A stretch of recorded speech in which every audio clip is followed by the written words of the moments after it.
PM Shri പദ്ധതി മരവിപ്പിക്കാൻ തീരുമാനിച്ചിട്ടും കേന്ദ്രം പണം അനുവദിച്ചു തുടങ്ങിയതിന്റെ ആശ്വാസത്തിൽ വിദ്യാഭ്യാസ വകുപ്പ്. മറ്റൊരു കേസ് പരിഗണിക്കവേ നാടകീയമായാണ് SSK ഫണ്ട് അനുവദിക്കുമെന്ന് കേന്ദ്രം സുപ്രീംകോടതിയെ അറിയിച്ചത്. പദ്ധതിയിൽ നിന്നുള്ള പിന്മാറ്റം കേന്ദ്രത്തെ ഔദ്യോഗികമായി അറിയിക്കാത്തതും കേന്ദ്രവുമായി നടത്തിയ ചർച്ചകളും ഗുണം ചെയ്തെന്നാണ് അനുമാനം.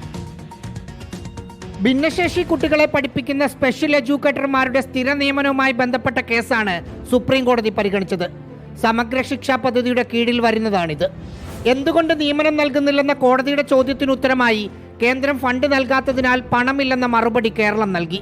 പണം കൊടുക്കാത്തത് എന്താണെന്ന ആദ്യ ചോദ്യത്തിന് തന്നെ ഫണ്ട് നൽകാമെന്ന് കേന്ദ്രത്തിന് വേണ്ടി ഹാജരായ additional solicitor general Aishwarya Bhati മറുപടി നൽകുകയായിരുന്നു.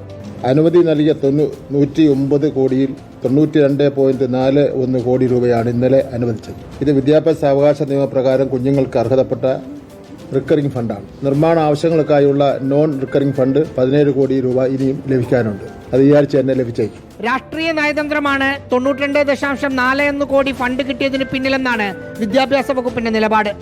തടഞ്ഞുവച്ച ഫണ്ട് കേരളത്തിന് നൽകാമെന്ന രാഷ്ട്രീയ തീരുമാനം BJP കേന്ദ്ര നേതൃത്വം എടുത്തതുകൊണ്ടാണ് പണം ലഭിച്ചതെന്ന് CPIM നേതൃത്വവും വിലയിരുത്തുന്നുണ്ട്. തിരഞ്ഞെടുപ്പുകൾ അടുത്ത സാഹചര്യത്തിൽ അങ്ങനെ ഒരു തീരുമാനം എന്തിനെടുത്തു എന്നതാണ് ഇനിയുള്ള ചോദ്യം. റഹീസ് റഷീദ്, റിപ്പോർട്ടർ, തിരുവനന്തപുരം.